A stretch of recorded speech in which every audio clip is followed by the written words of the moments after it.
ये कहानी है चार दोस्तों की। चिंटू, मिंटू, सुनील और रमेश। चारों दोस्त हमेशा साथ साथ ही रहते थे। अब इन दोस्तों की जिंदगी में एक भयानक मोड़ आने वाला था। अब क्या है वो मोड़, चलिए जानते हैं। एक दिन रमेश रास्ते से जा रहा था। अचानक वो एक जगह रुक गया क्योंकि उसके सामने एक बहुत ही भयानक चुड़ैल उड़ रही थी। रमेश बहुत ज़्यादा डर गया। चुड़ैल ने भी ये बात समझ ली कि रमेश उसे देखकर डर चुका है। जैसे ही रमेश ने चुड़ैल को नीचे उतरकर बात करते हुए देखा, रमेश की आंखें सफ़ेद हो गई। लेकिन फिर भी वो चुड़ैल की बातें सुनने लगा। चुड़ैल ने कहा, देखो, मैं तुमसे एक सवाल पूछूंगी। अगर तुमने उसका सही जवाब दिया तो मैं तुम्हें कुछ नहीं करूँगी, लेकिन अगर तुम्हारे पास उस जवाब का सवाल ना हो रहा तो मैं तुम्हें मार दूँगी। क्या तुम्हें मेरे सवाल का जवाब पता है? ऐसा कहकर चुड़ैल ने उससे एक सवाल पूछा और कहा, तुम्हारे पास क्या कोई सच्चा दोस्त है? अगर तुम्हारे पास कोई भी सच्चा दोस्त होगा तो मैं तुम्हें नहीं मारूंगी, वरना मैं तुम्हें खा जाऊंगी। ऐसा कहकर चुड़ैल ने अपनी बात रखी। रमेश ने सारी बातें सुनी और हाँ कहकर कहा कि मेरे पास मेरे सच्चे दोस्त है। इस तरीके से उसने अपनी बात चुड़ैल के सामने रखी। चुड़ैल ने कहा, तो मुझे तुम्हारे सच्चे दोस्त से मिलवाओ। अगर तुम्हारे पास सच में सच्चा दोस्त हुआ तो मैं तुम्हें माफ़ कर दूंगी और मैं समझ जाऊंगी कि तुमने मुझसे सच बोला है। इस तरीके से चुड़ैल ने अपनी बात कही। अचानक चुड़ैल उस आदमी को अपने घर ले गई और रमेश से कहा कि अब तुम अपने दोस्त को बुलाओ। रमेश ने भी ऐसा ही किया।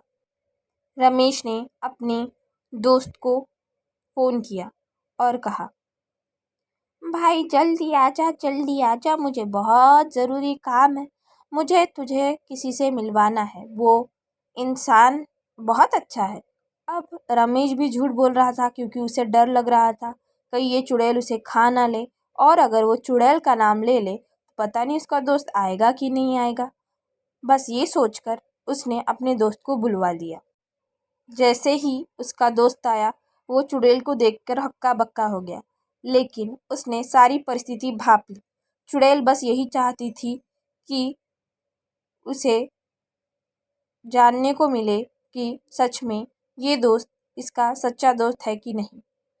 चुड़ैल ने कहा, सुनो, अगर तुम इसके सच्चा दोस्त हो तो मेरी एक शर्त है। तुम मेरे साथ ही रह जाओ इस घर में, क्योंकि मैं बहुत अकेली हूँ। और हाँ, अगर तुम इसके सच्चे दोस्त नहीं हो तो फिर तुम मेरे साथ मत रहना, क्योंकि मुझे ऐसा श्राप मिला है कि मुझे किसी के सच्चे दोस्त के साथ ही रहना पड़ेगा। इस तरीके से चुड़ैल ने उस आदमी को डरा दिया। अब बात यह थी कि चुड़ैल झूठ बोल रही थी। चुड़ैल बस जानना चाहती थी कि सच में उस आदमी का वो सच्चा दोस्त है कि नहीं। वो आदमी सोच रहा था कि अब मैं क्या बोलूं, और उसने कहा, मैं कुछ इस इंसान का सच्चा दोस्त नहीं हूँ और ना ही मुझे कोई फर्क पड़ता है। आपको जो करना है इस इंसान के साथ करो, मुझे इस सब से दूर रखो। पता नहीं कहाँ बुला लिया, अजीब लोग हैं। कभी कभार मदद क्या कर देते हैं और हम जैसे लोगों को बुला लेते हैं मदद के लिए। वही दूर खड़ा रमेश सारी बातें सुन रहा था और सोच रहा था कि मैंने इसकी कितनी मदद की, कभी ना नहीं किया। और ये भी नहीं कह सकता कि हम दोनों को माफ़ कर दीजिए चुड़ैल जी, हम दोनों बहुत अच्छे मित्र हैं, लेकिन हमारा परिवार है और हम दोनों आपके साथ नहीं रह सकते। कैसा दोस्त है ये। और आज रमेश को समझ आया कि ये इंसान उसका सच्चा दोस्त नहीं है। चुड़ैल को समझ आ गया कि ये इंसान रमेश का दोस्त नहीं हो सकता। चुड़ैल ने उस इंसान को वापस भेज दिया। फिर वापस से रमेश ने अपने दूसरे दोस्त को बुलाया।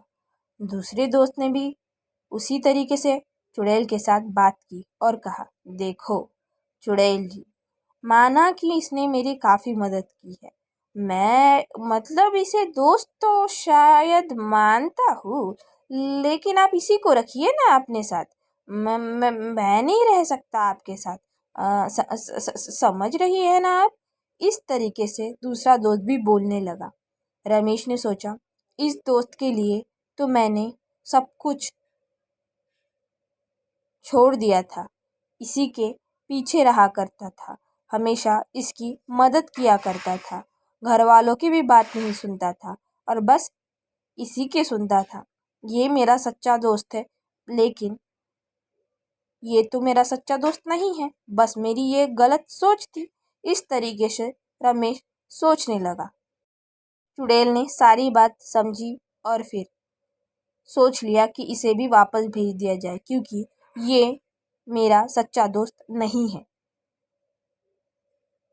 और चुड़ैल ने सारी चीज़ें समझकर उस आदमी को वापस भेज दिया। फिर एक दोस्त आया, उसने भी वही कहा, रसगुल्ले की कसम, मेरा दोस्त ये नहीं है, मैं नहीं हूँ इसका दोस्त। चुड़ैल जी, आपको जो करना है इसी के साथ करो। बस रमेश ने ये सारी चीज़ें सुनी और उसे बहुत बुरा लगा। उसे लगा कि वो दोस्तों के लिए क्या कुछ नहीं करता, लेकिन आज एक भी दोस्त ये नहीं कह रहा है कि आप रमेश को छोड़ दो। देखो कैसी दुनिया है। बस बेचारा रमेश ये सारी चीज़ें सोच रहा था। फिर जाकर उसने अपने सबसे घनिष्ठ मित्र को बुलाया, लेकिन अब रमेश किसी पे भी भरोसा नहीं करता था। लेकिन उस घनिष्ठ मित्र ने कहा, देखिए चुड़ैल जी, मैं हूँ उसका सच्चा दोस्त। अगर आप मुझे अपने साथ रखना चाहती है तो रख ले, लेकिन मेरे दोस्त को छोड़ दीजिए। वो बहुत ज़्यादा अच्छा है, वो हर किसी की मदद करता है। आप चाहे तो मुझे रख ले, लेकिन मेरे दोस्त को छोड़ दे। इस तरीके से चिंताजनक स्वर में उसके घनिष्ठ मित्र ने अपनी बात रखी। रमेश बहुत ही खुश हो गया। उसे इस बात की खुशी नहीं थी कि उसे चुड़ैल से छुटकारा मिला है।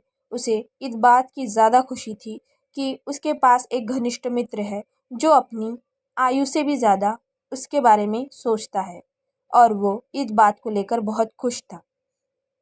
उसका घनिष्ठ मित्र चुड़ैल से बात कर रहा था।